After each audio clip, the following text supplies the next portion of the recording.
NIS, now 8:06. I'm Damian Hall with your National Weather Service forecast. Bluebird days today. Look outside, not a cloud in the sky over downtown Norfolk. Gorgeous conditions, but rather cold. Some extra frost on the windshield this morning, waking up to freezing and below freezing conditions across Hampton roads. But plenty of sunshine today, highs near 50, southwest winds at 5 to 10 miles per hour. Tonight, clear conditions continue, lows down to 33 degrees.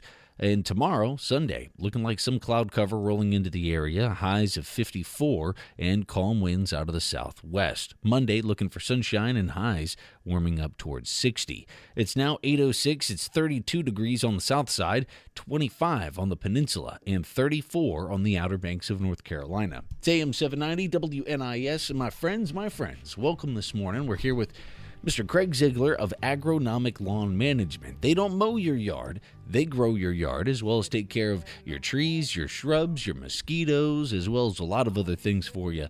ALM, fertilize with ALM, Agronomic Lawn Management. Craig, glad to have you here this morning. It's good to be here. Good. Glad to have you aboard. Now, it's a special show today. We're going to be talking about Alliance for the Chesapeake Bay, and we're going to be talking about some very special things. We've got a guest here on the line, and I'll bring Corinne Stevens into the conversation. Good morning, Corinne. How are you? Good morning, Damian. Good morning. So this will be a fun show. We're going to talk about the Chesapeake Bay, some ways that our listeners can help out with our lovely bay that we all enjoy, one way, shape, form, or another, as well as your yard with Agronomic Lawn Management. So let's start it off with the yard, the trees, the shrubs, the grass. Craig, what is going on in the State of the Union of the yard? Well, this morning on the way in, I noticed all the lawns were white. Yeah. Heavy frost. That's a time when you don't want to walk across your lawn, because what you do is you can do damage to that leaf blade, and when it does warm up, you'll see these footsteps wherever you walked, where we did have the heavy frost. It kind of fractures the cell membrane of the plant, and it makes it turn brown. Now, it doesn't necessarily kill the plant, but it will stay brown throughout the course of the winter, going into spring, until it has time to grow out of it. Mm-hmm. So I imagine there's no need to water the yard here in the last few weeks. Yeah, you can have that irrigation system winterized, especially with all the rain we got last weekend. All right, good. Now, what about the leaves? Because I've noticed that those have kind of started tapering off with the amount of leaves dropping. That's a really good point, especially with all that rain we got. They'll mat down. You want to get those leaves up off the lawn as soon as you can. I noticed also that pretty much everything's off. There are still some oak leaves hanging on, but overall most of the leaves are off the tree. Now's a great time just to get everything up and try to keep it clean, because once those leaves start matting down, that can be very damaging to the turf and kill the grass. All right, good. Now, I know we're not in the seeding season, so it's kind of out of the time frame to lay down the seed for fresh fescue, right? It is, yeah. Soil temperatures are below 55 degrees, and it's cold. Now, so I noticed something, and I wanted to bring this up. I noticed one of my neighbors, unfortunately, it looks like they had to have, it was probably a septic field put into their yard, or they had a backhoe and bobcats and all the whole 9 yards in their yard. So now it's all mud. And I was thinking when I drove past, I was like, man, if they could have done that, like if I would have talked to them, be like, hey man, you should get that done a couple months early, then you could get some grass and be all right from next year. Now that they have a mud yard right now, are they due to have a mud yard till next fall if they want fescue, or should they look at doing a Bermuda mix? Well, there's a couple things they could do. I mean, if they want to spend a lot of money, they can sod it. You can still get that established, and it'll cut down on erosion. Another thing you could do temporary that will cut down on erosion is the it's called annual ryegrass. That doesn't take much to germinate, and it'll get up, grow, and you get a couple warm days, and you'll have grass, and it'll look pretty decent. You'll have to mow it a lot throughout even the cooler time of the year, but the downside of it is once it starts to get warm, it just totally dies out. Okay. So by then you got to at least have plan B ready to roll. Exactly. High temperature on Monday towards 60, Monday night towards 47. So we might still have some time to let that germinate in the 60s? Yeah. All right. Yep. Good, good. Now it's 8:10, so we can talk about your trees, your shrubs. Now, what about trees and shrubs? Are those looking good? Some of them have dropped some leaves. Yep. Now's the time that you can put some fertilizer down still, because the root system's somewhat active, and it's a good time to fertilize the trees and shrubs. But also, it's also a good time to prune once they lose all their leaves. That plant, the shoot is very inactive, and you can cut the branches off and prune your crepe myrtles back. A lot of people like to prune the crepe myrtles because that will stimulate more flowering next year. So now's a great time to do that. Interesting. All right, cool. So any questions our WNIS listeners have, join the conversation. You can ask Craig, or you can get a free consultation with Agronomic Lawn Management. Remember, they don't mow your yard. There's still some responsibilities on your side, like keeping the leaves off of the yard, watering it when it's necessary, and cutting the grass. But if you need the all the professional side of it, the green thumb knowledge that they have to turn your yard into the golf course-esque yard you've always wanted, that envy of the neighborhood, the best yard on the block, give Agronomic Lawn Management a call. Get a free consultation. Tell them WNIS sent you, and call 563-8588. Yes, sir. That's it. 563-8588. That could have went south. 563-8588. All right. It's now 8:12. I'm sorry, Corinne. Welcome back to the conversation. How are you? Thank you. I'm doing great. So Cold morning here. Yeah, well, tell me a little bit about Alliance for the Chesapeake Bay, because I know me and Craig both love the Bay, and a lot of our listeners enjoy it as well. Great. I love to hear that. So the Alliance for the Chesapeake Bay is a regional nonprofit organization. We have offices throughout the Chesapeake Bay region. We have offices in Virginia, Maryland, Pennsylvania, and Washington, D.C. For over 45 years, we've been in the forefront of restoration efforts in the Chesapeake Bay watershed, which is huge. It's vast. It spans 64,000 square miles. It's home to more than 18 million people. It includes much of Virginia and Maryland, as well as parts of West Virginia, Delaware, Pennsylvania, New York, and all of Washington, D.C. Our mission is to lead, support, and inspire local action to restore and protect the lands, rivers, and streams of the watershed. Something to point out is that almost all of our work is done in those regions rather than in the Bay itself. We believe the best restoration results come from working with strong, diverse partnerships. That's where Craig and I work together. Our partnerships are also vast. We work with residents, communities, businesses, NGOs, governments. Pretty much anybody who wants to work with us will work with you. We are an unbiased voice. We build advocates for a healthy environment, and we do not litigate or lobby. That's something key to point out. We believe that all of our partners play a role in sustaining the health of the watershed. Sure. Now, I like what you said there about how keeping the Chesapeake Bay healthy really starts on land. We don't necessarily have to get into the water or even touch the water to affect it, and I think that's something that's important that you mentioned. Will you elaborate a little bit further on how the layperson, the person that might not even like to swim, might not even like looking at the water, but they are still affecting the health of the Chesapeake Bay? Yeah, sure. So anything that you're doing can help affect Chesapeake Bay. When we think about a watershed, think about the land in front of your house or the land in front of your business. When it rains, all of that water is rushing off of your property or off of your business property and going directly into your local river or your local stream.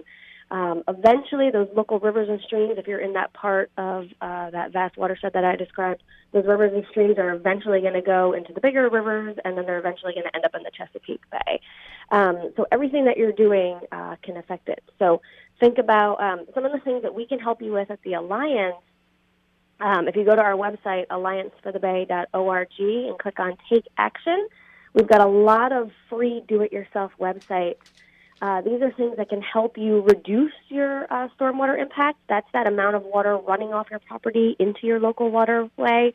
A lot of folks have some woods on their properties or on their business property. You can manage your woods through Forests for the Bay.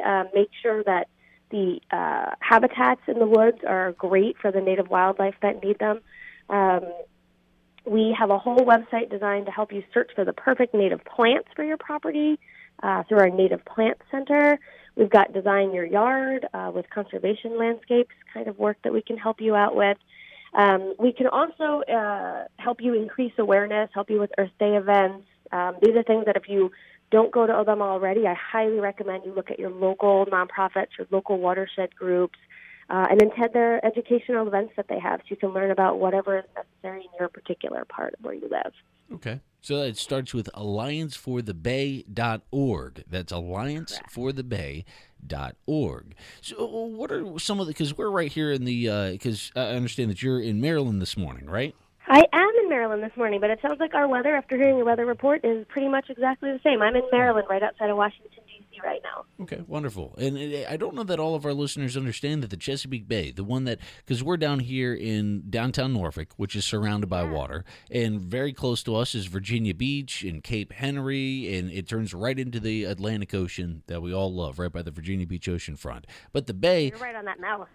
Yeah, but the bay goes all the way up into the bay, farther than a lot of people who live down here are used to going, and up towards Maryland, into Maryland, all the way up into Pennsylvania, and it encompasses, as you said, 18 million people. It's much, much, much larger than a lot of people take into consideration.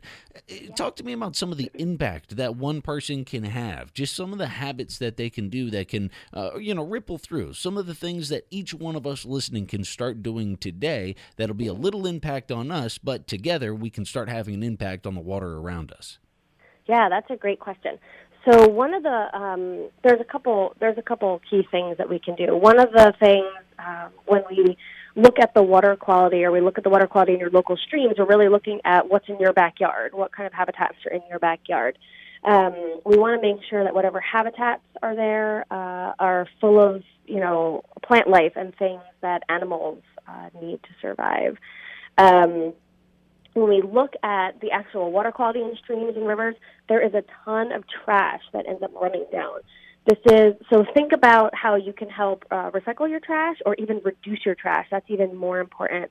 A lot of the trash that comes out and ends up in the Chesapeake Bay, ends up in the James River, ends up in the Susquehanna River, comes from overflowing trash cans, or comes from people who unfortunately just throw it out their window at a park.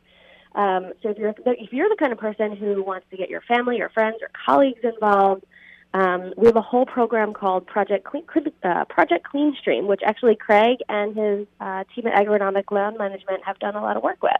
It's our largest cleanup event in the Chesapeake Bay region. Through this program, it's free for folks who live in the watershed. We can help you dig, plant, pick up trash, discover how your everyday actions are affecting your local waterways. We will supply you with cleanup supplies like trash bags and gloves. We can help arrange trash removal after your cleanup work. We can help train your site captains and help you pick your site. Anything to make sure that there's no trash. All but right. You don't need to just wait for Project Clean Stream. If you're walking down your road and you see a chip bag laying in your road, be a nice neighbor, even if it wasn't you who did it. Pick it up and throw it away in your trash can and assure that the trash truck picks it up. Another thing that you can do is a lot of people hear about nutrient loads, and that's things like nitrogen and phosphorus, unnecessary fertilizers rushing into the streams. That's something actually that Agronomic Lawn Management does a lot of work with. They can help their clients make sure that they are putting down fertilizer at the proper time.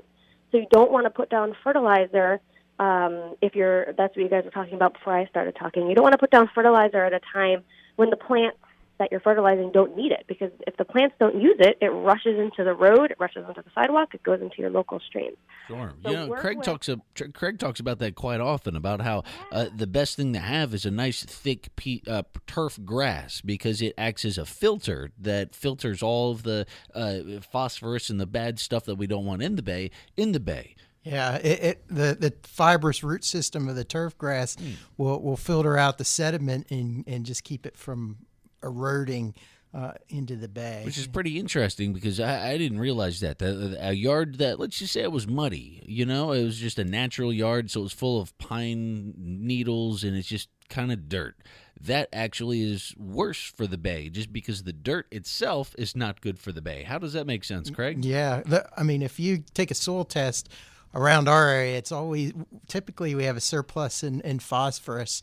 And when you have erosion, like for instance, back in the early 2000s when we had the big building boom, there was developments growing everywhere, and all we had was bare soil. We get a heavy rain, that stuff washes, and it's like all of a sudden we got this huge spike in phosphorus in the bay. And it's like, where's that coming from? And it comes. A lot of it comes from the sediment from the actual soil itself. And does that contribute to? We've seen things here around town from the red algae, the algae blooms, as well as the blooms of plants that are in the water systems that really choke up the streams, so that they back up and flood into the cities and in the streets. Yeah, absolutely.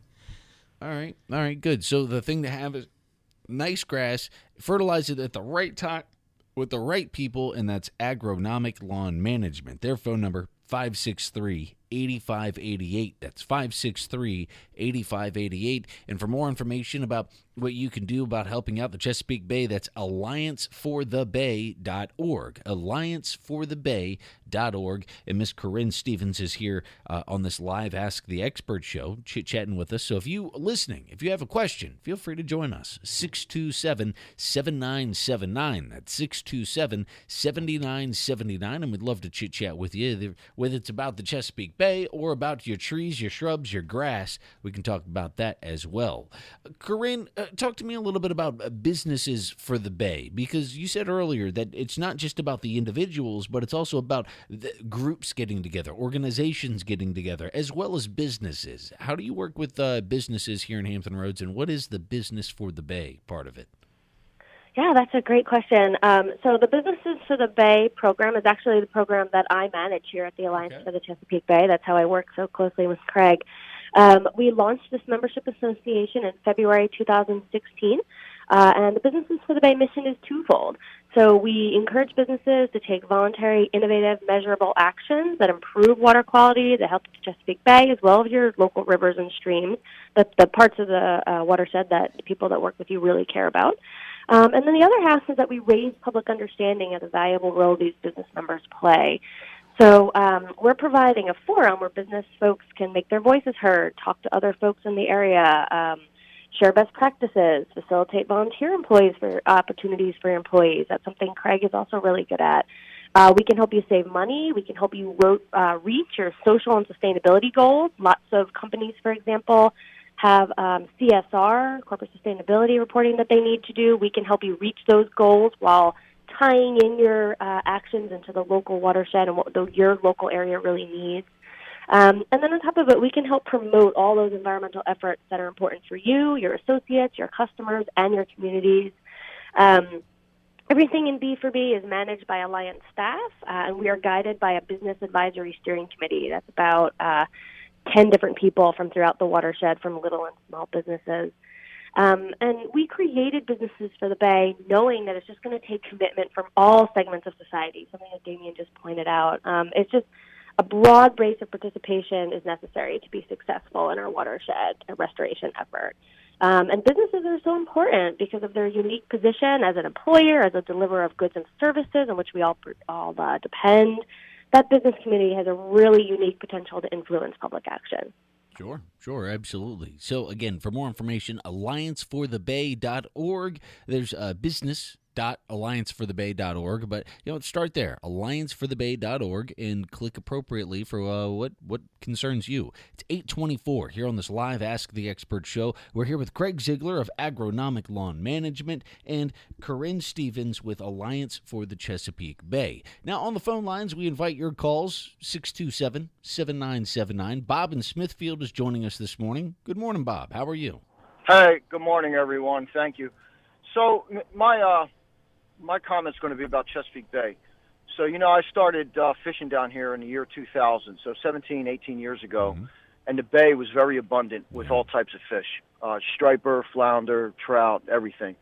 And then somewhere between then and now, Omega Protein started operating in earnest up there in Reedville. And, up to this point, I read some statistics that say that the Omega Protein Company has destroyed 90% of the menhaden population in the bay, which I believe, because there aren't any. It's very hard to fish for anything in the bay anymore.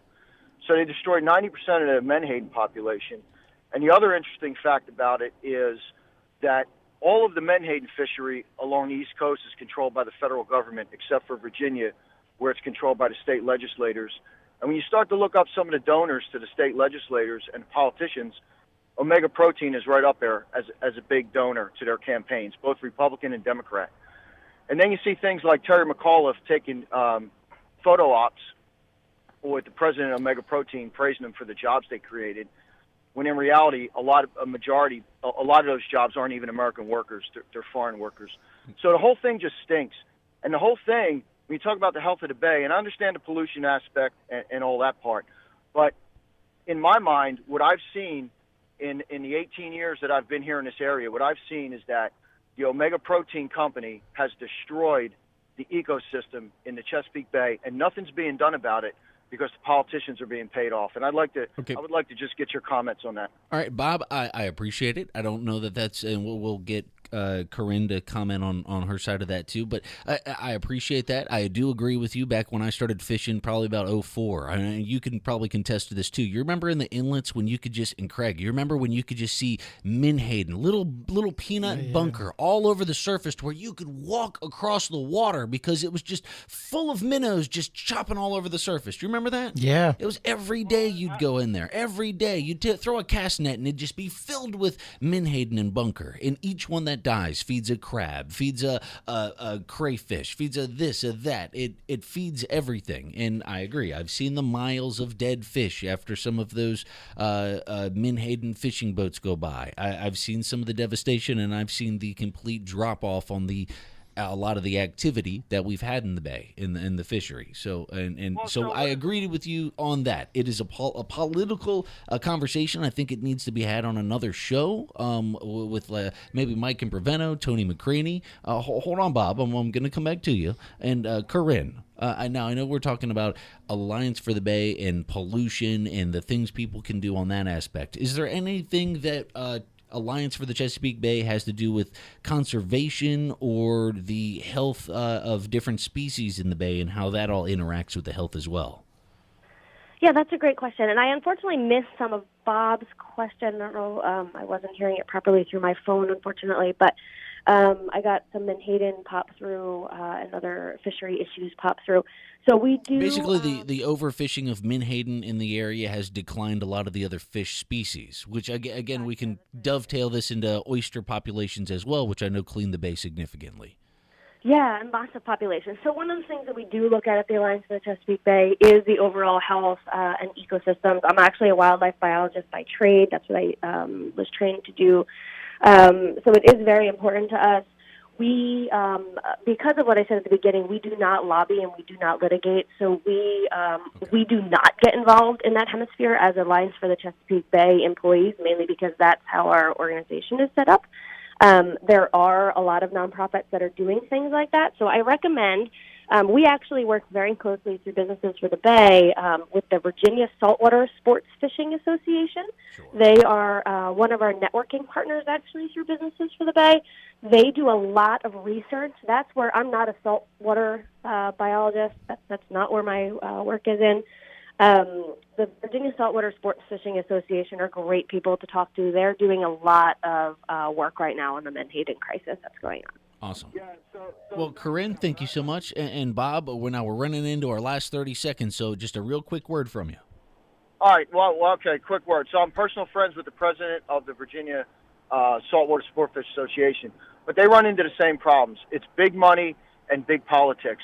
And I would suggest, I think it would be great if you did a show just on the menhaden overfishing and the politics involved. Okay. That has destroyed the Chesapeake Bay. I agree with you, Bob. That would be a great show. Thank you so much for your time. I agree with you. I would love to have that show too, another time, another place maybe. Thank you so much, Bob, for your call. Thank you. I appreciate it. And Corinne, thank you so much for being here with us. Now, we do have to run to the Fox News break here in just a couple seconds. I've got like 20 seconds. We got to go to that. And then we'll be right back right here on this live Ask the Expert show with Agronomic Lawn Management. They don't mow your yard. They grow your yard. Take care of your trees, your shrubs, and help you out get that beautiful golf course-esque yard you've always wanted. Agronomic Lawn Management. Call 563-8588. And we're talking with Corinne Stevens of Alliance for the Chesapeake Bay. Their website, allianceforthebay.org. I'm Karen McHugh. The GOP now has the votes they need to pass a major tax reform package. Assurance came yesterday when Senator Marco Rubio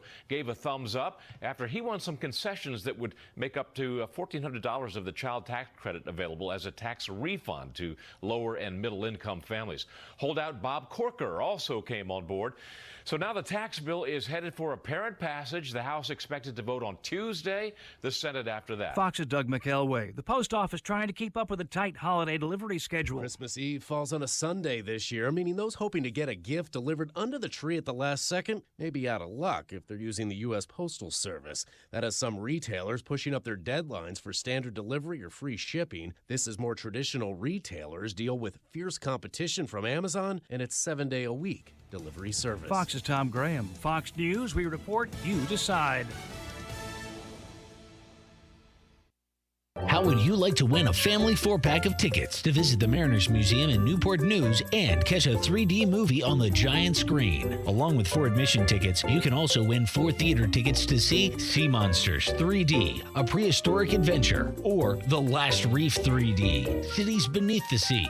For a chance to win, listen to WNIS all week long or visit the WNIS Facebook page. Find out about all the exciting events and exhibits coming to the Mariners Museum at marinersmuseum.org. Diamonds Direct makes Christmas shopping easy with our first ever Ready to Wrap event this weekend. Get special pricing and 3 years zero interest financing on all earrings, all bracelets, and all pendants. Guys, these are can't miss Christmas classics that fit nicely in her stocking. Biggest ever selection. Stud earrings, hoop earrings, tennis bracelets, diamond pendants, home run gifts. So easy to pick out and so easy to buy. With special pricing and 3 years no interest financing. It's Diamonds Direct's Ready to Wrap event. Holiday shopping made easy. Friday through Sunday only at Diamonds Direct. Have you been to Venuto? What? It's pronounced Benvenuto. It means you're welcome. No, I'm talking about the place of Venuto. Veneto, Italy? No, Venuto. It's next to a Havana. Cuba? Italy is nowhere near Cuba. It's in the same shopping center as Havana, on a Great Neck Road. It's a new Italiano restaurante. Same owner as Havana, with good food and a vino. It's casual and fun. You should go. Oh, Venuto. Yeah, I went there with some friends last week. Ugh, Dio mio. 1423 Great Neck Road in Virginia Beach, VenutoItalian.com, 496-COME. Have you been diagnosed with atopic dermatitis, also known as eczema? Symptoms of atopic dermatitis include skin that is dry, inflamed, red, itchy, and scaly. Virginia Clinical Research in Norfolk is conducting a clinical study of an investigational topical cream. You must be at least 18 years old to participate and in good general health. For more information on the atopic dermatitis study, contact Virginia Clinical Research at 625-0151. That's 625-0151, or visit vcrstudies.com. Someone else doing the housework? Check. Someone doing the lawn? Check. Award-winning chefs doing the cooking? Check. Living like you're in a great resort with all the amenities? Check. If all this sounds appealing to you, come check out Atlantic Shores Retirement Community, and there's no better time with the Welcome to the Neighborhood program offering huge savings on select units, so check out all the details at AtlanticShoresLiving.com. Call them today to schedule a visit. 716-3000, Atlantic Shores, 716-3000.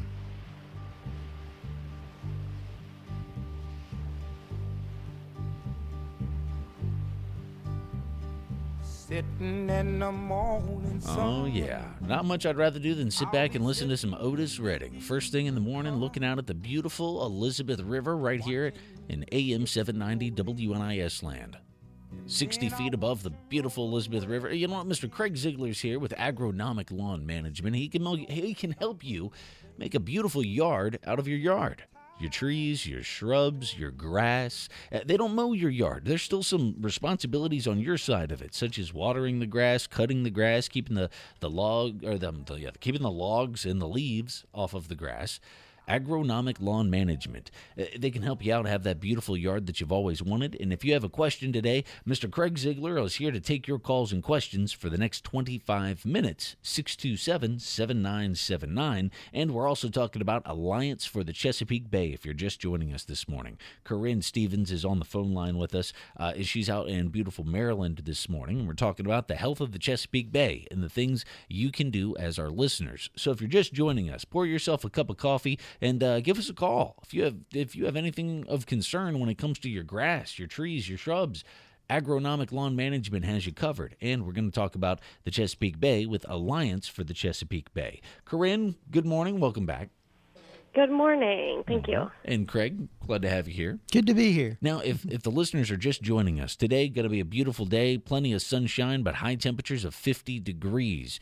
Tonight, low temperatures to 33. Tomorrow, high of 54. So, Craig, this time of the season, it seems real cold. The grass isn't growing real fast, but, I noticed that the wild onions are doing really well, and there's a couple other types of grass that just are doing really well for some reason. Yeah, now's the time the winter annual weeds really start to pop. Like you were saying later on, it's supposed to be in the 60s. I think Monday, 60, and those winter annuals will thrive. And also the cool season grasses do well. Now's a good time when they really store the nutrients in their root system, and it's a good time to fertilize the cool season grasses as long as the soil's not frozen. You don't want to fertilize when it's frozen, but otherwise it's a good time when you get weeks in the 50s and 60s coming ahead. All right. Are all the warm season grasses, the Bermudas, the St. Augustines, are those yards all brown and dead looking now? They are. They've gone completely dormant, and you do not want to fertilize those now. You want to more or less stay off them. If they need anything, now's a good time to put lime down on those, because you can work with the soil pH, try to keep that balanced. The calcium, magnesium thing is all good this time of year for that. Okay. So that's all in dolomitic lime. Those are two micronutrients that come along with dolomitic lime and help keep that pH balanced. All right, good. Now, if you've got family coming in for the holidays, or you just want to have a green yard again, you're tired of looking at the dead-looking yard, you guys have a solution that people can do. It's organic. It's okay for the environment. It's better for your lawn, and you can have a lush green yard even though it looks brown right now. That's right. We have a paint that we put out. It's an organic paint, but what it does is it has the same look as the turf grass when it's not dormant.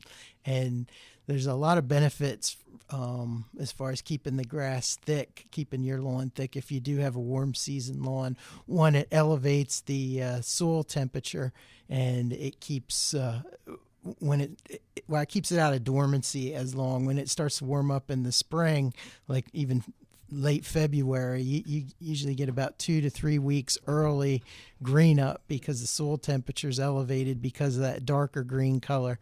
The other thing, a lot of people believe in overseeding those lawns, and we kind of frown upon that just because when you're overseeding, you're introducing competition to that desired species, and you're introducing competition. And then when late spring or mid-spring, when both of them are doing well or they want to do well, that warm season grass wants to break dormancy, and then the cool season grasses thrive, and it will really set that back a few months and even thin it out. Then when July, when your warm season grass should be thriving, it's still kind of thin. So that's we don't necessarily encourage the overseeding process. The painting is a more valuable resource. The way to go, and it's organic. Yes. All right, cool. Agronomic Lawn Management, free consultation, and one of the better parts, you don't even have to be home. They can come out and measure the yard, tell you what's going on, and set your expectations accordingly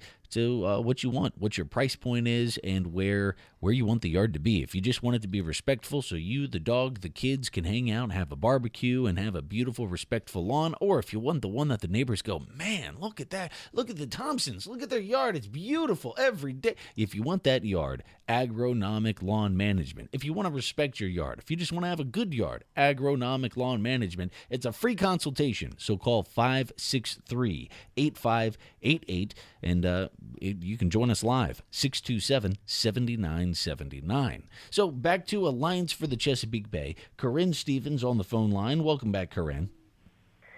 Thanks.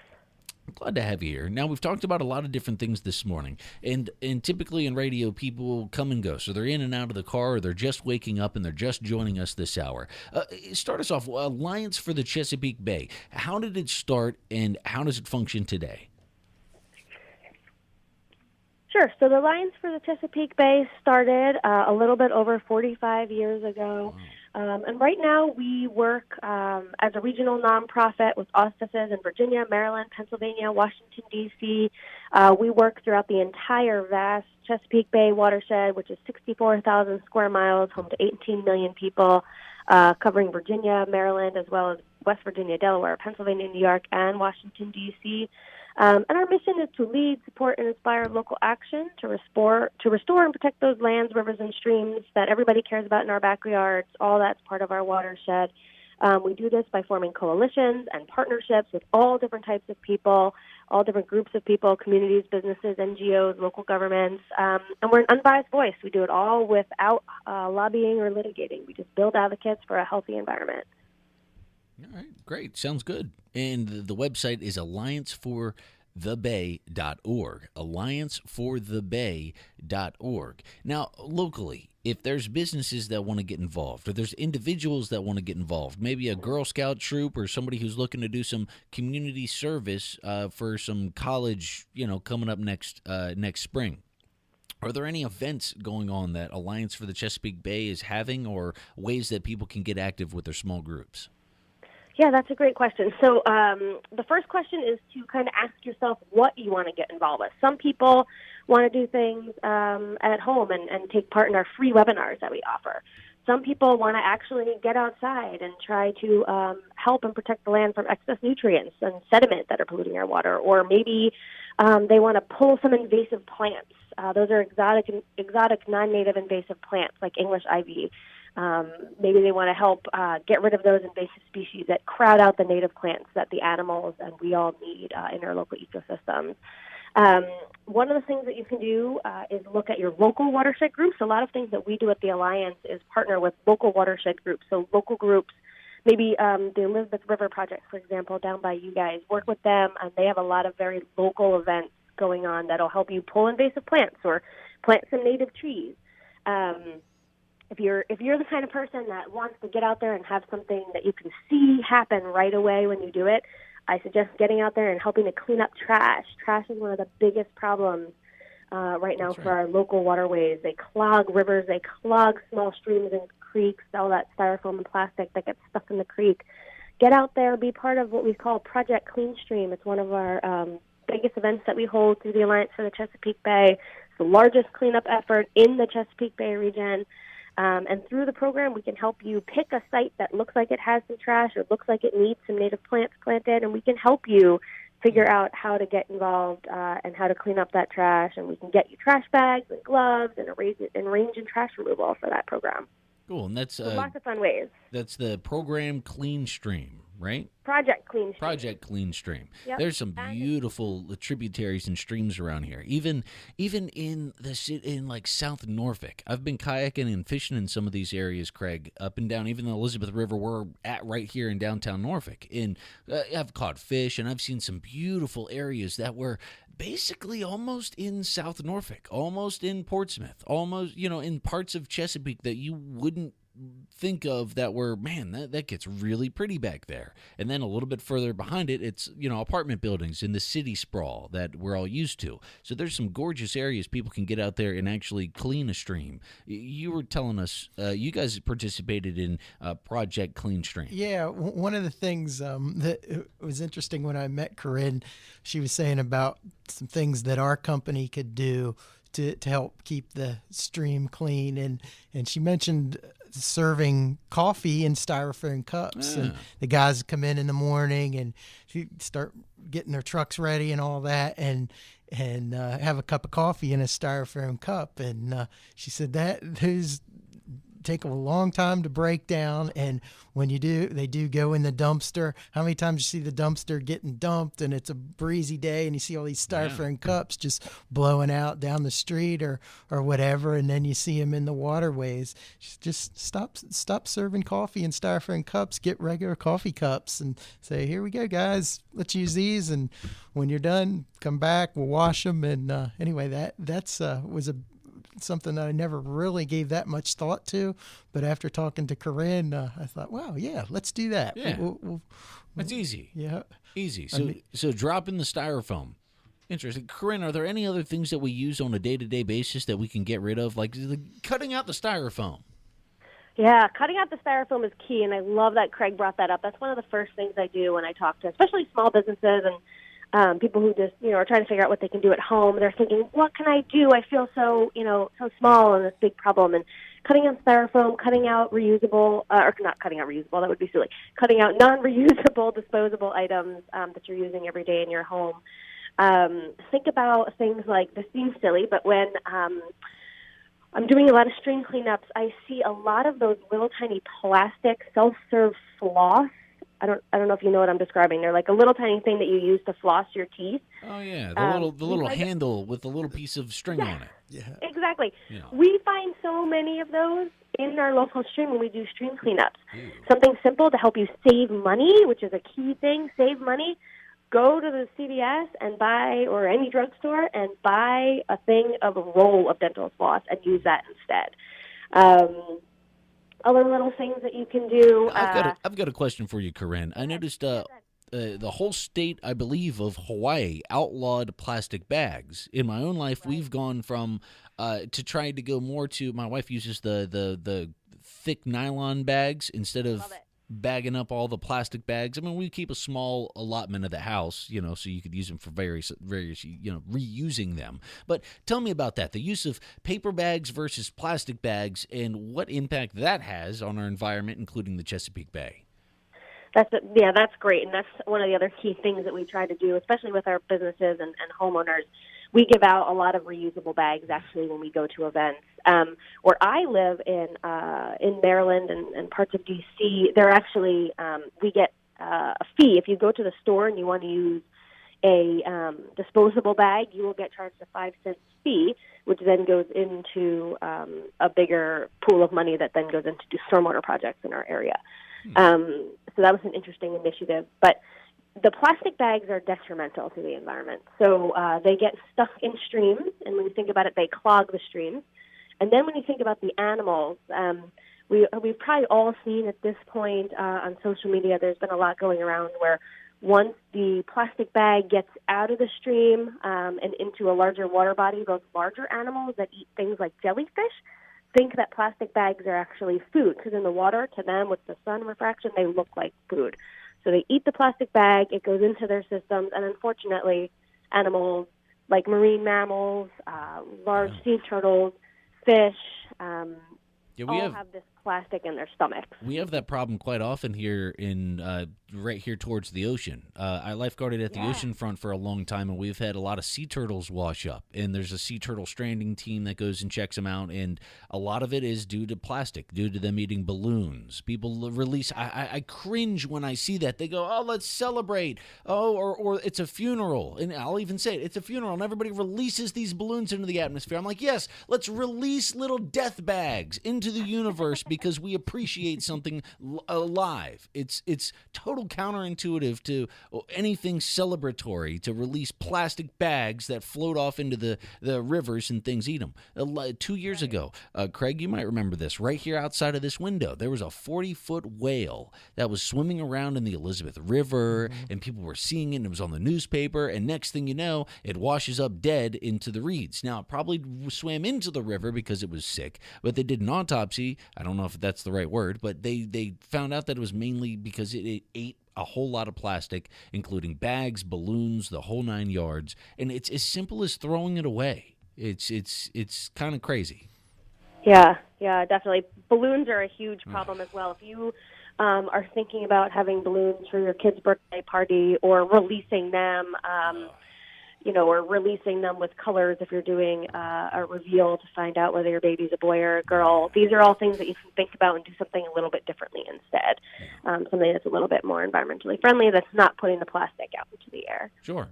I like the one where people write their problems or their addictions, their issues on a balloon, and then they release it away, and they go, there go my problems. But you're putting your problems on something else. Yeah, exactly. Yeah, you just killed a sea turtle. Good job.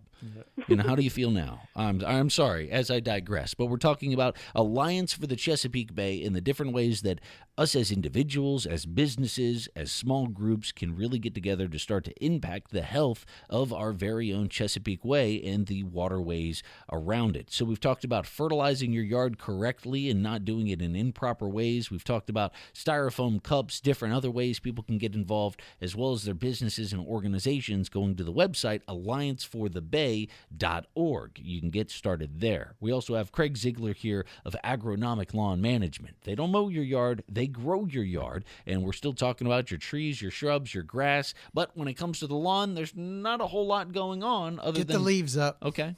Get the leaves up. Yeah, that's another thing that breaks down, and that goes into the bay when as those leaves deteriorate.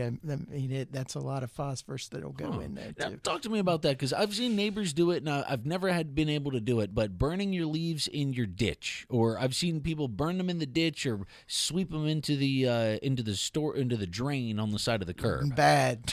Don't sweep them into the drain. That's the worst thing you can do. Okay. Now, what about burning them? And now, is that adding a whole lot of acidicness to the soil or something? No, burning them is fine. Okay. Yeah. All right. Cool. But I mean, a lot of areas around here you can't burn. But it's true. Yeah, definitely make sure that that's legal. Yeah, I wanted to say one thing we did last year as far as our company that we got a lot of enjoyment out of that we didn't expect and built a lot of camaraderie amongst our employees. Things slow down in January, and we're typically looking for stuff to do around the shop. We're rebuilding pumps and anyway, fixing all the equipment that had broke down over the years. And we don't lay any of our guys off. We just try to keep them busy. And we thought, wow, we could go start cleaning up the waterways and take a few days. And we took the pickup trucks and loaded up and got 8 guys to a team, and they went along and picked up stuff, and we got pictures of massive truckloads of tires. I mean, we found a TV in the water. Oh, I mean, it was right. Does it still work?